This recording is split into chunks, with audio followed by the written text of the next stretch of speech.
Je vais revenir sur la fonction des topiques freudiennes telles que moi je les interprète au niveau du ça et du surmoi. Le ça a une fonction de rejet, de protection par conséquent. Quand on veut rejeter les autres, eh bien on accentue son ça. Parce que son ça, c'est quelque chose qui est de l'ordre de la transgression, de l'ordre de l'excès.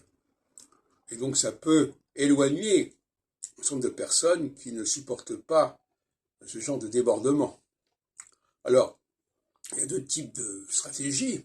Il y a le ça qui va affecter l'auditif, le visuel, et qui par conséquent va jouer sur ce plan-là pour éloigner les intrus, les gêneurs. Et il y a le ça qui est marqué par le goût, l'odorat et le toucher, qui lui a vocation à faire écran, à protéger le territoire par des excès, par des débordements qui peuvent affecter certaines catégories. Alors, ce que j'entends par là, enfin vous l'avez compris si vous suivez mes émissions, il y a le premier ça dont je veux parler est le ça du féminin. Et le deuxième, c'est le ça du masculin.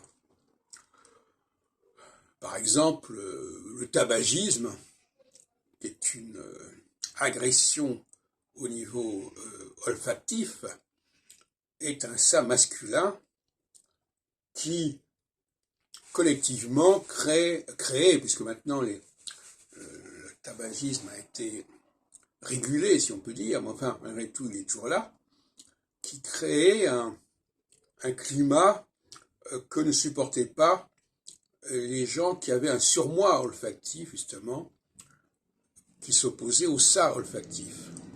Parce que le ça olfactif c'est déborder au niveau des stimuli olfactifs, et le surmoi, c'est au contraire le contrôle des stimuli olfactifs.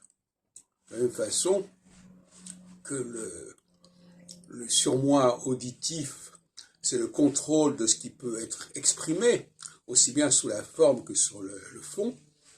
Et le ça auditif, c'est justement de faire provoquer un rejet par un excès au niveau du son, au niveau du contenu, un excès de l'ordre de l'auditif qui va éloigner des personnes dont le surmoi auditif est antagoniste au ça auditif, etc., etc.